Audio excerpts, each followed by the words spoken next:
एक बार की बात है, स्वामी अखंडानंद शरीर छोड़ने की तैयारी में थे तो हनुमान प्रसाद पोद्दार उनके पास गए और उनसे पूछा कि संत देव, आप संसार से जाना चाहते हैं और आप एक प्रसिद्ध और सिद्ध संत हैं, तो आप जाते समय संसार को क्या संदेश देना चाहते हैं? उन्होंने स्पष्ट रूप से केवल एक शब्द से कहा, पाप से बचो। उनका आशय था, इसका बहुत बड़ा विवरण लिखा हनुमान प्रसाद जी ने। आशय यह है कि पाप से बचो, मुक्ति स्वतः हो जाएगी। तो हम आप दिन रात जाने अनजाने कितने पाप करते रहते हैं, हम समझ नहीं पाते और पाप करते चले जाते हैं।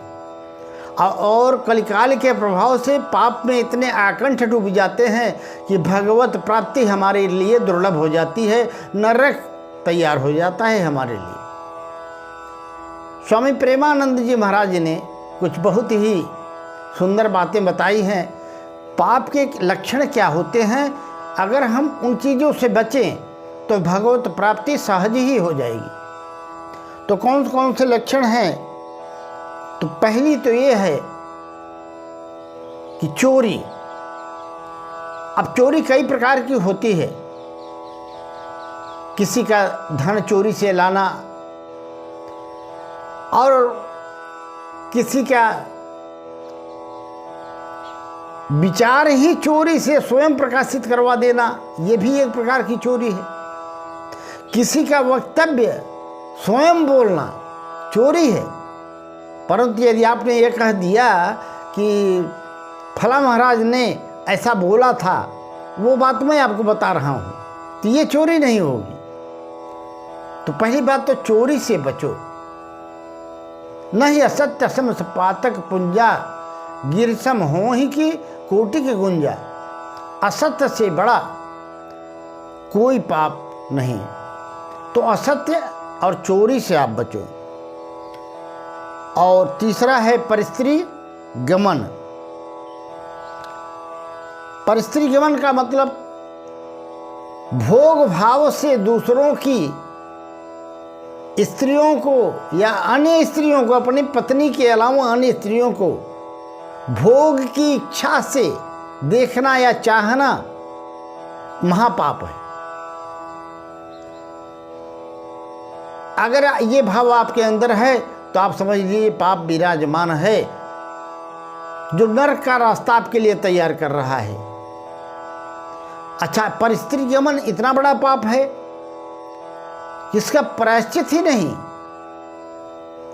हाँ, भगवान नाम के जप से, भगवान की कृपा से, संतों की कृपा से आप पार पा सकते हैं, जा सकते हैं, ये भी छूट सकता है। हिंसा, हिंसा माने दूसरे को पीड़ा पहुंचाना। अच्छा, हिंसा कई प्रकार से होती है। ये नहीं कि किसी को मार देना ही हिंसा है, शारीरिक रूप से चोट पहुंचा देना ही हिंसा है। किसी को वाणी से कुछ कठोर वाणी बोल दिया, हाँ, उसके हृदय को बेध दिया, ये भी एक हिंसा है। और हिंसा तो यहाँ तक होती है कि आप सांकेतिक रूप से किसी को चिढ़ा दें, उसे दुख कष्ट पहुंच जाए, वो भी हिंसा है। और कभी कभी नासमझी में प्रेम बस कुछ सांसारिक जानवरों को, जंतुओं को आप अपने घर में पाल लेते हैं, जो स्वच्छंद प्रकृति में विचरण करने वाले हैं, उनको पाल लेते हैं। वो छूटने के लिए छटपटाते रहते हैं, पर आप समझ नहीं पाते। आप उन्हें प्रेम देते हैं, पालते हैं अपने घर में, पर वो उन्हें दुख पहुंच रहा है, ये भी एक हिंसा है। तो इस तरह की हिंसा से भी आपको बचना होगा। यदि ईश्वर की कृपा चाहते हैं तो, भगवत प्राप्ति चाहते हैं तो। अब झूठ के बारे में हमने बता ही दिया। झूठ सबसे बड़ा पाप है। आप किसी का कुछ पैसा लिए हैं, देना नहीं चाहते हैं, आपके पास पर्याप्त पैसा है, काम चल रहा है, पर देना नहीं चाहते इसलिए झूठ बोलते थे, क्या करें अभी तो मेरे पास पैसे नहीं, बाद में दूंगा। बात में झूठ बोलेंगे। आपका बच्चा आवारागर्दी कर रहा है, चारों तरफ घूम रहा है, लेकिन शादी के लिए कोई आएगा, हाँ वो शहर में रहता है, वहाँ पर पढ़ाई करता है, हाँ MBA की तैयारी कर रहा है। झूठ, ये झूठ की बोरी आप अपने सर पे लाद रहे हो। बच नहीं सकते। संसार को झूठ से आप मूर्ख बना सकते हो, पर उस परमात्मा को जो सर्वांतर्यामी है, आप उसे कैसे झूठ बना सकते हो? वो तो आपके हृदय में बैठा है, सब कुछ जान रहा है। ये पाप के लक्षण हैं। और क्या है, आज कलयुग का प्रभाव इतना ज़्यादा हो गया है, मानवता लोगों में चली गई है। सामने, आपके सामने किसी स्त्री की इज्जत लूटी जा रही है, लोग वीडियो बना लेते हैं, बल्कि हंसी मजाक उड़ाते हैं, बचाने कोई नहीं जाता है। यहाँ तक स्थिति आ गई है। रोड पर एक्सीडेंट हो जाता है, कार से लोग वीडियो बनाते हुए धीरे से निकल जाते हैं, इतना नहीं कर सकते कि उसको गाड़ी में बिठा करके अस्पताल तक पहुंचा सकें, ताकि समय पर इलाज होकर के उसके प्राण बच जाए। ये सारे कर्म पाप के लक्षण हैं।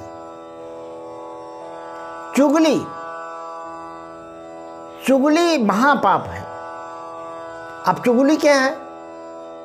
जैसे किसी की बात को अगर आपको कहना है, बुराई करना है, उनकी कमी निकालना है और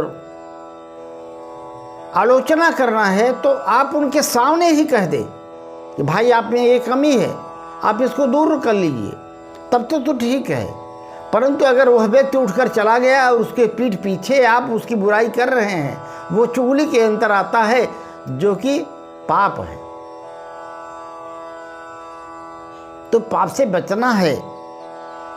और सातवां क्या है? अनिष्ट चिंतन। अनिष्ट चिंतन, दूसरे का अनिष्ट हो उसमें खुश रहते हैं लोग। इस तरह के लोग हैं, अरे मेरी दोनों आंखें फूट जाएं, पड़ोसी की एक फूटे जरूर, चाहे मेरी दोनों फूट जाएं, लेकिन पड़ोसी की दोनों फूटे। पड़ोसी के सुख से वो दुखी हैं रात दिन। ये अनिष्ट चिंतन है। इस पाप से, पाप का लक्षण। और अश्लील भाषण, आप चाहे जहाँ रहो, चाहे जिस परिस्थिति में रहो, कभी भी अभद्र अश्लील भाषण न करें। अरे भगवान का नाम लो, भगवान का बात करो, भगवान का भजन करो, गुणगान करो। और ये भी नहीं हो सकता तो कम से कम समाज के उत्थान की बात करो, समाज के कल्याण की बात करो। यानी आपका जो भी वाणी हो वह पॉजिटिव हो, नेगेटिव ना हो। नेगेटिव होती है, पाप का लक्षण है। अनिष्ट चिंतन और असंबद्ध प्रलाप, बिना मतलब के बोलते रहना, कुछ भी बोलते रहना, वाणी का क्षय करना। वाणी की जो शक्ति होती है, मौन की शक्ति, उसको क्षय करते रहना, ये असंबद्ध प्रलाप जो है पाप की श्रेणी में आता है। और अंतिम है अभिमान, देहाभिमान। हम स्वयं हैं अज अविनाशी आनंदमय सर्वज्ञ सर्वशक्तिमान नित्य ज्योतिर्मय आत्मा, पर अभिमान के कारण हम अपने को देहाभिमान में बांध कर रखे हैं। और जब इन उपरोक्त सभी पापों से बच करके, मुक्त होकर के भगवान के भजन में लग जाएंगे, नाम जप में लग जाएंगे, तो आपका अहंकार चला जाएगा, आप में दैन्य भाव आ जाएगा और प्रभु कृपा होगी, आपकी मुक्ति हो जाएगी और नरक से आपका छुटकारा मिल जाएगा। मित्रों, प्रेम से बोलिए राधे राधे, जय श्री कृष्ण।